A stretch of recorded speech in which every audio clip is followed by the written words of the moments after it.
Our next lesson is on exponents and how to simplify expressions containing different sorts of exponents.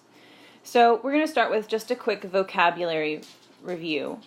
What you see on the left is the expression 4 to the 6th. The entire thing, the 4 to the 6th, that's called a power. The entire expression is the power.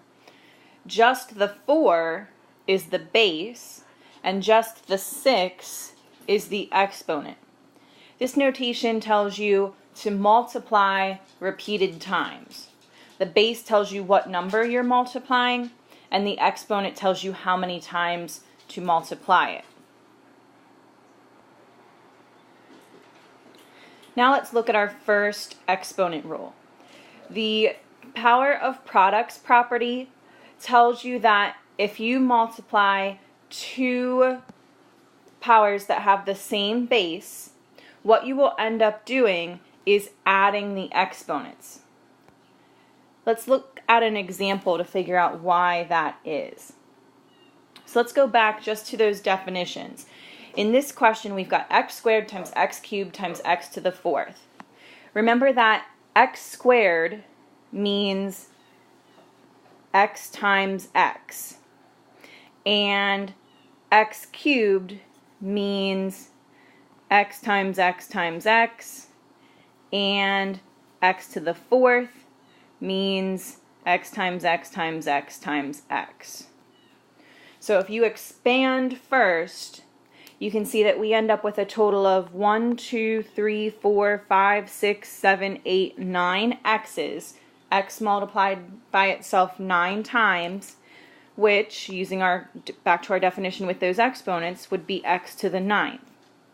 Now, rather than writing all of that out, this rule here, our product of powers property rule, tells us that kind of the shortcut would be to keep the same base, so keep the x, and add the exponents. So 2 plus 3 plus 4, which is 9. Let's try just a few more examples here. For number 1, we have 4 cubed times 4 to the 5th. Using our product of powers property, we know that we will keep the same base and we will add the exponents. And 3 plus 5 is 8, so I can write my answer as 4 to the 8th. Personally, I would leave the answer as 4 to the 8th, although it is possible you could type 4 to the 8th in your calculator, and that works out to be 65,536. These are both equally correct, although the 4 to the 8th might be a little easier to work with.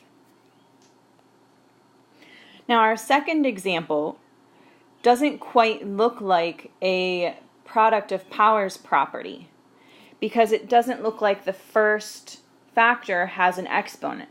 But remember that if you ever have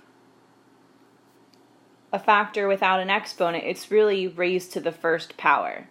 So for this one, our base is the opposite of x, and then we're adding the exponents, so we're doing 1 plus 2, and we're getting 3.